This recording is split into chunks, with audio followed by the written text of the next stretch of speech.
Into the darkness, a faraway place, deeper and further than you could foresee.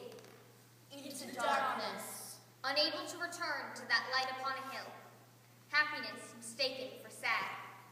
Into the darkness, trapped by a rumor, lost at its safety. Into the darkness, slip. Into the darkness, fall. Into the darkness, fade. Into the darkness, remain.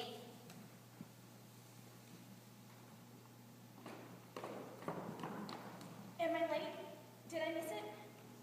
No, there's still 20 minutes. Oh, thank God. I thought I was going to miss it. How long have you been waiting? About 20 minutes. Excuse me. You forgot this. Thanks. I'll leave it everywhere. Oh, I'm glad you got it back.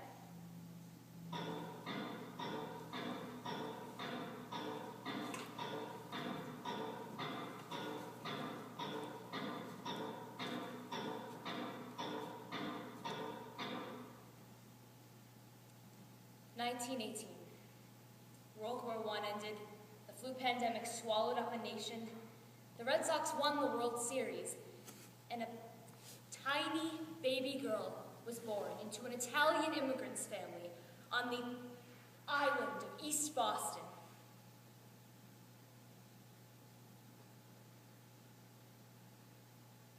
I couldn't tell you when it happened, or even what happened. I visited, but often I saw her alone. But I visited with the blank stares, the smiles because she was confused, the commentary which started off upset about one topic, then triumphant about another. Towards the end, it was as if she had been dead forever. We were all just trying to keep her body alive. A body which someone else seemed to be currently occupied. I have this memory of my Nana slowly walking down the street off the bus. She was a friendly old lady and was quick to make friends with all types. Her local pastor would reference her in sermons, and she'd become so close with a particular bus driver because she was a frequent rider on the 10:05:47 bus to Somerville. As her health faded, the driver began to turn up her street to make a special stop that happened to be outside of her house instead of down the street and around the corner. Her memory was strong for a long while, and she would constantly talk about fond memories of babysitting her grandkids or being petrified of her father if she misbehaved. Stories of my aunts and uncles and of my mother and her virtuous ways.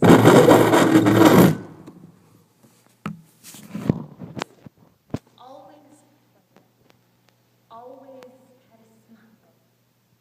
But she seemed to have some interesting pact with the Red Sox. She always argued she would die the next time the Red Sox won the World Series. For years, she watched the team.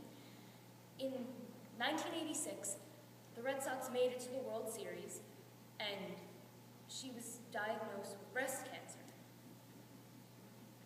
And in the fall, my family stared in disbelief. The Red Sox lost, and my Nana made a full recovery. That was a wake-up call, and my family questioned the possible connection between my Nana and Bill Buckner, or even Babe Ruth.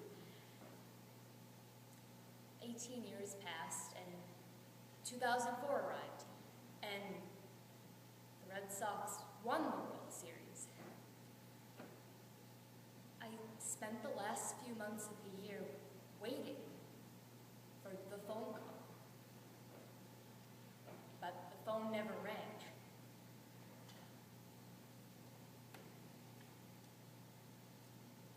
2007, and my my grandfather passed away in the spring.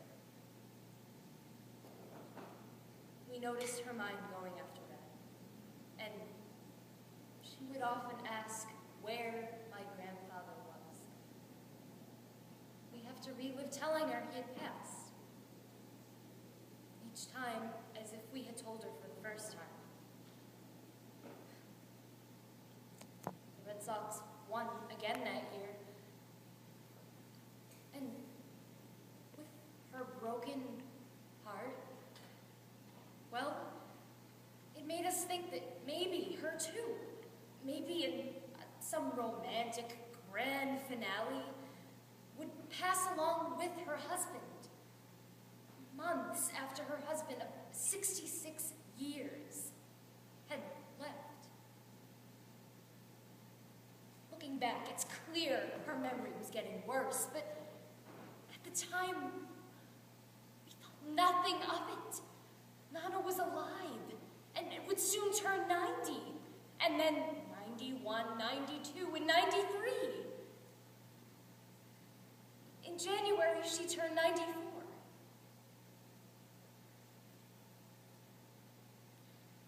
Her health required she leave the care of my mother and enter a home. I visited, not as often as I would have liked, but I visited. But I'm not sure with whom. It may have been with the empty stares or the confusing conversations. I would get so upset and feel so guilty. But I tried to refocus and realize I was actually visiting my Nana, and not the stares or the confusion, but the smiles. Because when she smiled, I could see some glimpse, some resemblance of my Nana.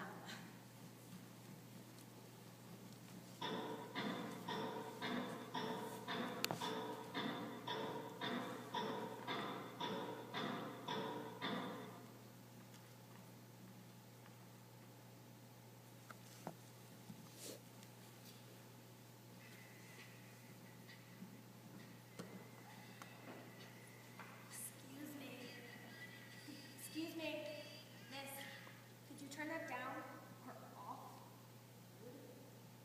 Sorry.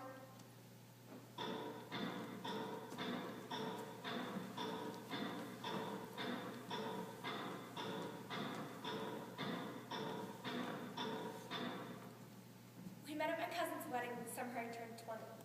He was in school with the groom, a 21-year-old fraternity brother on his way to becoming an investment banker. I didn't even know what that was when I met him, but he had this smile that made everything else go on a blur. We had a typical romantic start: roses, chocolates, expensive dinners, intimate weekends by the beach. It all seemed perfect. He even asked me to marry him while riding horses down the beach in St. Thomas. Looking back, it almost seemed too perfect. We were married in January, and our daughter was born in December of that year. After that, it all seemed to shift. The late-night phone calls to have to work late, the complaining of not getting enough sleep, but I was home all day with no break, raising our child. He said that I had no idea how much work that he had to do. He was the clueless one. As the years went by, so did the roses and the chocolates. Instead, we had microwave dinners, and the closest thing we had to a romantic weekend by the beach was a hazy afternoon at Revere Beach. It was the distance that was the most difficult. He would go away often for work, and I was convinced that that was the issue. He would come back happy and relaxed. I knew it. I just knew it. Years passed, and he called me into the living room. I was in the middle of doing the dishes. I walked into the living room with the rubber gloves on my hands and asked him what the hell he wanted. And then he just said it, as if it was easy for him to say. As if it wasn't something he had to think part of them, but came naturally. I want a divorce. What did you say? I want a divorce. I heard you. Who is it? Who is what? Who is it? Who's the slut? There isn't anyone. Bullshit! Honest. Then why? Why are you asking for this? I don't love you anymore. I don't love you anymore. So matter of fact, so easily. I kicked him out. My daughter was 15, and she was just like him. I promised at that point to never trust anyone again. Never. I learned that I was the only person who would take care of me. The only person who would look out for me. He remarried, even invited me to the wedding.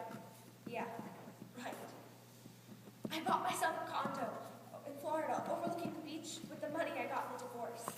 Hardwood floors, stainless steel appliances, central air, marble countertops.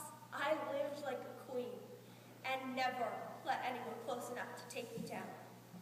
I liked looking down at the beach and feeling taller.